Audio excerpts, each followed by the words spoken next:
அனைவருக்கும் வணக்கம். நம்ம இந்த வீடியோல ஐக்கிய நாடுகள் சபைக்கு கீழ செயல்படக்கூடிய United national development program UNDP கீழ வெளியிடக்கூடிய ஹெச்டி ரிப்போர்ட் 2025 வெளியிட்டிருப்பாங்க. 2023வது வருஷத்த பேசியரா வச்சு.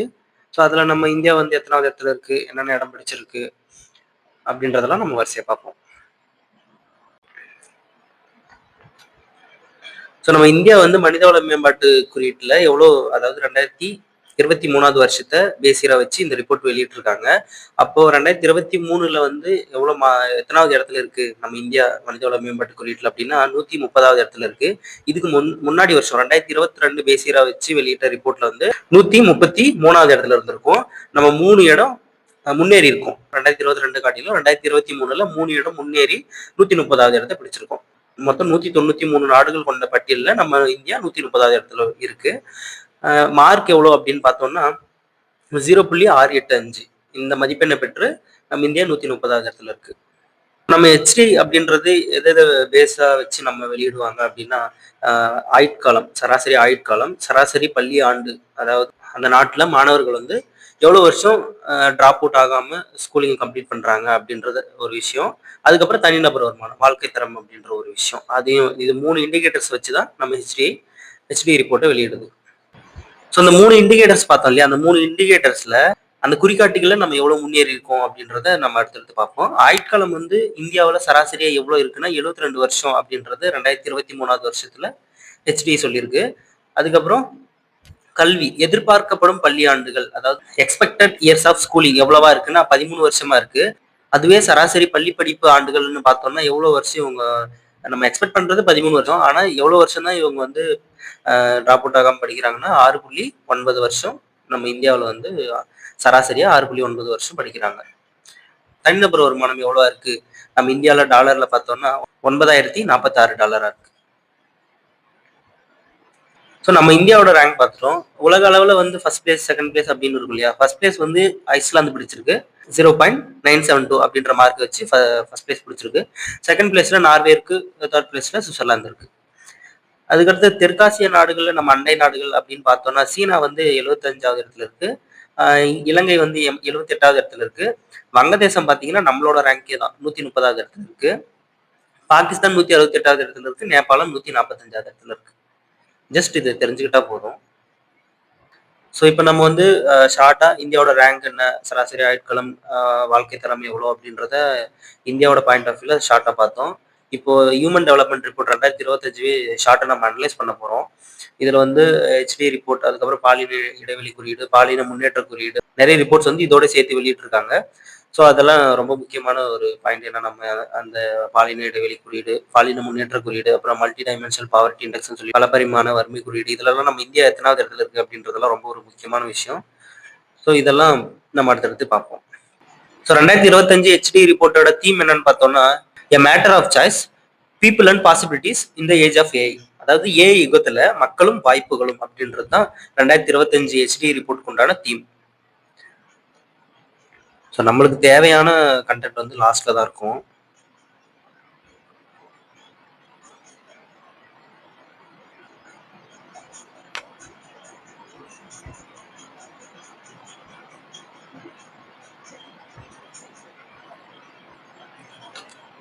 Okay, human development index and it components.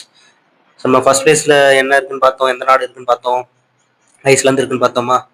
Second பிளேஸ்ல நார்வே, தேர்ட் பிளேஸ்ல சுவிட்சர்லாந்து. அதுக்கப்புறம் அமெரிக்கா பார்த்தீங்கன்னா 17வது இடத்துல இருக்கு. ஸோ முதல்ல வந்து வெரி ஹை ஹியூமன் டெவலப்மெண்ட் அப்படின்ற ரேங்க்ல வந்து 74 கண்ட்ரிஸ் இருக்கு. அதுக்கு அடுத்தது ஹை ஹியூமன் டெவலப்மெண்ட் அப்படின்ற ஒரு கேட்டகரியில 75வது ரேங்க்ல இருந்து அடுத்து 124வது ரேங்க் வரையும் உள்ள நாடுகள்ல வந்து அந்த கேட்டகரியில இருக்கு. அதுக்கடுத்து வந்து மீடியம் ஹியூமன் டெவலப்மெண்ட் அப்படின்ற ஒரு கேட்டகரியில 125வது ரேங்க்ல இருந்து 167வது ரேங்க் வரையும் உள்ள நாடுகள் வந்து இடம்பெறுது.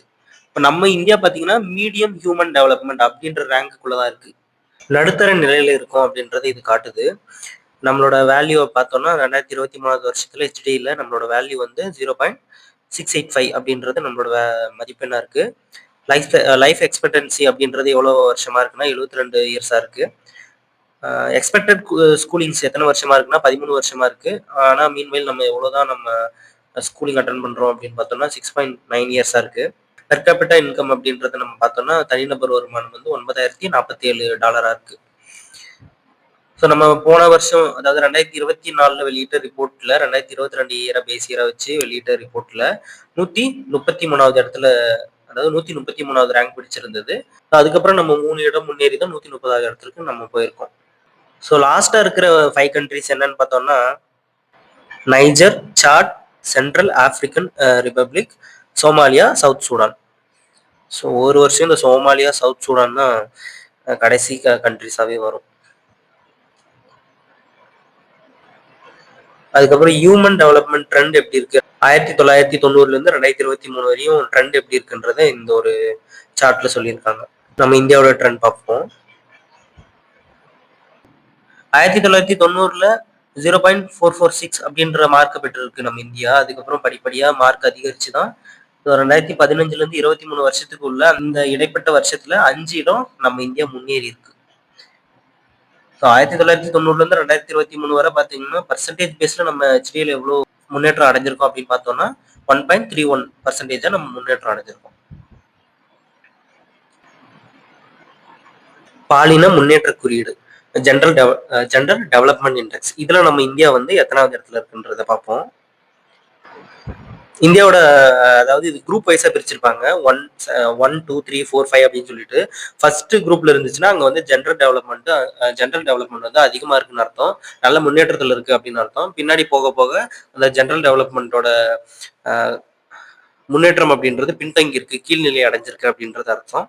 ஸோ நம்ம ஃபிஃப்த் குரூப்பை பிரிச்சிருக்கோம்.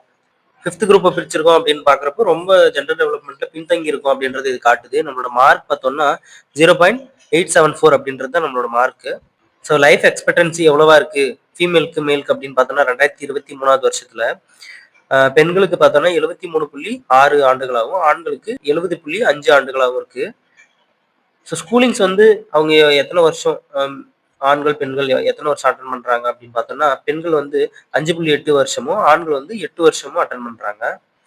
ஸோ பெண்களோட பெர் கேபிட்டா இன்கம் அப்படின்னு பாக்குறப்போ $4,543, ஆண்களோட பெர் கேபிட்டா இன்கம் அப்படின்னு பாக்குறப்போ தனிநபர் வருமானம், ஆண்களோட தனிநபர் வருமானம் அப்படின்னு பாக்குறப்போ $13,273 இருக்கு. வாழ்நாள் எதிர்பார்ப்பு காலத்துல பெண்களோட வாழ்நாள் வந்து அதிகமா இருக்கு, சராசரி படிக்கக்கூடிய காலத்துல வந்து கம்மியா இருக்கு. அதுக்கப்புறம் வந்து பெர் கேபிட்டல் இன்கம் தனிநபர் வருமானத்திலையும் பெண்களோட தனிநபர் வருமானம் கம்மியா தான் இருக்கு. ஜெண்டர் இன்இக்வாலிட்டி இண்டெக்ஸ், பாலின ஏற்றத்தாழ்வு குறியீடு, இது 2023வது இயரை வந்து பேஸ் இயரை வச்சு வெளியிட்டது. நம்ம இந்தியா வந்து எத்தனாவது இடத்துல இருக்குன்னு பார்ப்போம். நம்ம இந்தியாவோட ரேங்க் பார்த்தோம்னா 102வது இடத்துல இருக்கு. மொத்த உலக நாடுகள்ல வந்து நம்ம இந்தியாவோட ரேங்க் வந்து 102வது இடத்துல இருக்கு. மார்க் பார்த்தோம்னா 0.403 அப்படின்ற மார்க் பெற்று இருக்கு. So MMR maternal mortality rate அப்படின்னு பார்த்தோம்னா இது 2020வது வருஷத்தை பேசியரை வச்சு போட்டிருக்காங்க.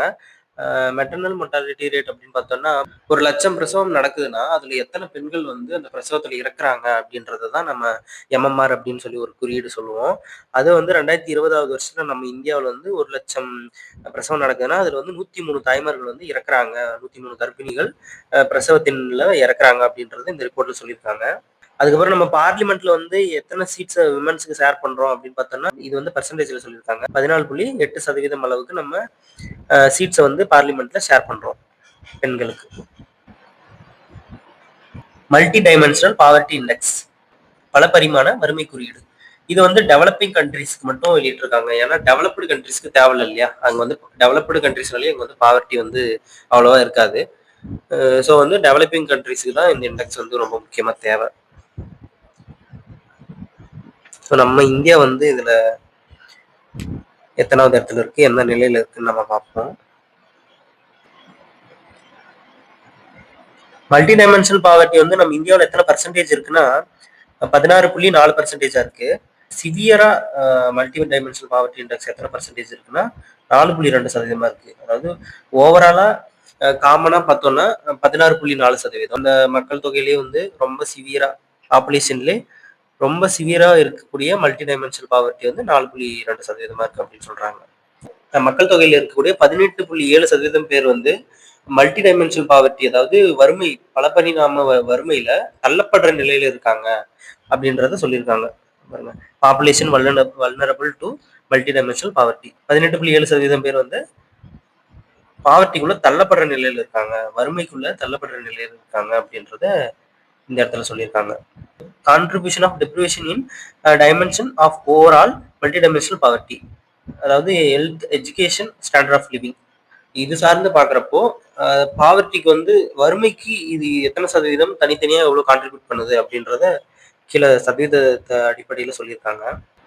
ஸோ இந்தியாவில் வந்து 32.2% பேர் வந்து ஹெல்த் அளவுல ரொம்ப பாதிக்கப்படக்கூடிய அளவுல வறுமையில் இருக்காங்க அப்படின்றதையும், எஜுகேஷன் அளவுல 28.2% அளவு பேர் வந்து நம்ம இந்தியாவில் எஜுகேஷன் பெறக்கூடிய இடத்துல இல்லை அப்படின்றதையும், ஸ்டாண்டர்ட் ஆஃப் லிவிங் 39.7%, 39.7% பேர் வந்து சரியான வாழ்வாதாரம், வாழ்க்கை தரம் இல்லை அப்படின்றதையும் இது வழியா நமக்கு தெரிய வருது. ஸோ வறுமை கோட்டுக்கு கீழே எத்தனை பேர் இருக்காங்க இந்தியாவில் அப்படின்னு பார்த்தோம்னா 12.9% பேர் இருக்காங்க அப்படின்றத சொல்லியிருக்காங்க.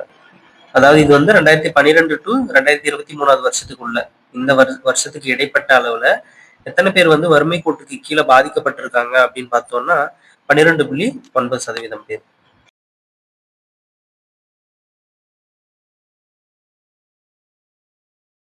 ஸோ அவ்வளோதான் நம்ம ஹெச்டிஐ, அதாவது ஹியூமன் டெவலப்மெண்ட் இண்டெக்ஸ்ல இந்திய அளவில் எத்தனாவது இடத்துல இருக்கு, அதோட மதிப்பெண் எவ்வளோ, அதுக்கப்புறம் அதோட குறிகாட்டிகள் அளவில் இண்டிகேட்டர்ஸ் 3 இண்டிகேட்டர்ஸ் பார்த்தோம்னா அது அளவில் அது எவ்வளோ அளவில் இருக்கு அப்படின்றதெல்லாம் பார்த்தோம். அதுக்கப்புறம் பாலின ஏற்றத்தாழ்வு குறியீடு, பாலின மேம்பாட்டு குறியீடு, பல பரிமாண வறுமை குறியீடு இப்படின்றதெல்லாம் HDI report, human development report 2025 வழியா நம்ம எல்லாமே நம்ம தெளிவாக பார்த்தோம்.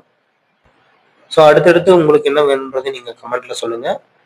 அடுத்தடுத்து நான் அதை கொடுக்க பார்க்குறேன். ஸோ வீடியோ பிடிச்சிருந்தா லைக் பண்ணிக்கோங்க. டிஎன்பிசி படிக்கக்கூடிய உங்கள் ஃப்ரெண்ட்ஸ்க்கு இந்த வீடியோ ஷேர் பண்ணுங்க. தேங்க்ஸ் ஃபார் வாட்சிங். தேங்க்யூ.